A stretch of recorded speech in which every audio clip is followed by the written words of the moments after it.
الرحمن الرحیم۔ حلقہ باب ذوق کے زیر اہتمام آج جشن فرت شاہ منایا جا رہا ہے۔ فرت شاہ سے دوستی کو 30 برس ہونے کو ہیں۔ میں نے ان کے حوالے سے الگ بھی ان کی شخصیت کے حوالے سے بھی ایک مضمون لکھ رکھا تھا، لیکن کیونکہ آج خالصتاً ان کی شاعری پر بات ہو رہی ہے تو میں سمجھتا ہوں کہ فرت بادشاہ اپنی پہلی کتاب ہی سے قارئین کی توجہ حاصل کرنے میں کامیاب ہو گیا تھا۔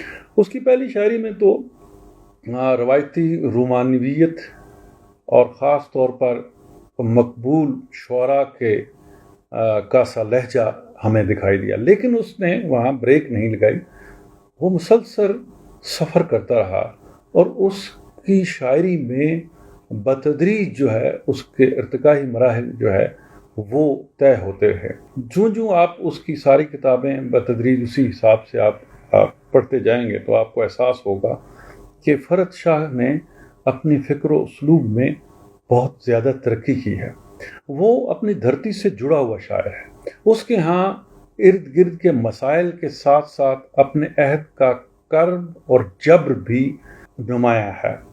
میں سمجھتا ہوں کہ اس دور میں جو لوگ نئے شعراء کی بات کر رہا ہوں وہ محض قاری کو چونکانے کے لیے ایک لا یعنی خیال کو باندھنے کی کوشش کرتے ہیں، لیکن فرت شاہ نے رومانی جذبات و احساسات کے ساتھ ساتھ ایک روانی اور شائستگی بھی نظر آتی ہے۔ کہیں کہیں اس کا جو غصہ اور احتجاج ہے وہ بلند آہنگ بھی ہوتا دکھائی دیتا ہے، لیکن اس کی شاعری کسی بھی طرح نعرہ بندتی نظر نہیں آتی۔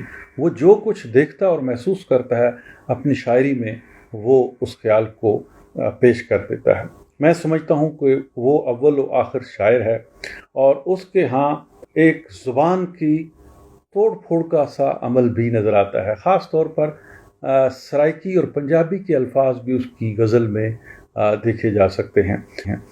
جہاں تک اس کی نظم کا تعلق ہے، میں سمجھتا ہوں کہ وہ عصری نظم میں جو نئی نظم لکھی جا رہی ہے اس میں اس نے اپنا ایک خاص اسلوب جو ہے وہ بنانے کی کوشش کی ہے جس میں وہ نہایت کامیاب ہوا ہے۔ تو اسی طرح سے اس کی شاعری میں وہ خواب خیال بھی نہیں ہے جن کا حقیقت سے کوئی تعلق نہیں ہے۔